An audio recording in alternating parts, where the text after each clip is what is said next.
Hello everyone, my name is Dr. Sonal Rajpal. Students, today I am going to explain what are ions, what is valency and what is charge of the atom of the element. You know students, ions are the charged particles which the atom of the elements acquire by loss and gain of electrons to complete its octet and duplet, which I already explained in my last video.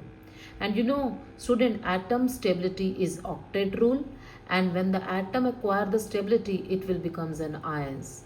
And ions are the charged particles, and ions can be of two types. It can be cations and it can be anions. And you know students, cations are positively charged particles which the element metal element forms, and anions are the negatively charged particles which the non-metal element forms. And because the metal always loses electrons and forms positively charged particles, you know students, here I'll take the example of magnesium. Magnesium electronic configuration is 282. So what the magnesium atom will do?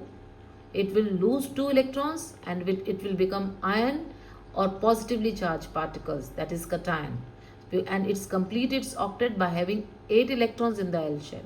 So here student, if you see this example, how many electrons magnesium loses to acquire the stability by completing its octet? It is 2 students. So the valency of the magnesium is 2 and the charge is plus 2. Plus represent this metal loses electrons to acquire a positive charge. So student, I can say valency and charge both are same. Valency is just a number and the charge is, when the valency is having positive or negative sign, then it will become a charged particle. So valency is the combining capacity of the atom of the element, or you can say for stability how many electrons atom gain or loses to satisfy its octet and duplet rule. Again, I am going to take the example of aluminium. Aluminium electronic configuration is 283. So student, what the aluminium atom will do to satisfy its octet? It will lose 3 electrons and it will become a positively charged particles, or that is called as the cations. So here the valency of the aluminium is 3 because the aluminium atom loses 3 electrons and the charge is plus 3 because plus represent aluminium atom loses electrons. So student, I can say when the charge is plus means atom loses electrons, and these are always metals. Again, I am going to take the example of oxygen. Electronic configuration of the oxygen is 2,6. So what the oxygen atom will do? It will gain 2 electrons and will become a negatively charged particles, that is called as an ion, and it completes its octet by having 8 electrons in the L shell. So in above case student, again I am repeating, oxygen gain 2 electrons to complete its octet. So the valency of the oxygen is 2 and the charge is minus 2 because minus represent oxygen gain 2 electrons to complete its octet.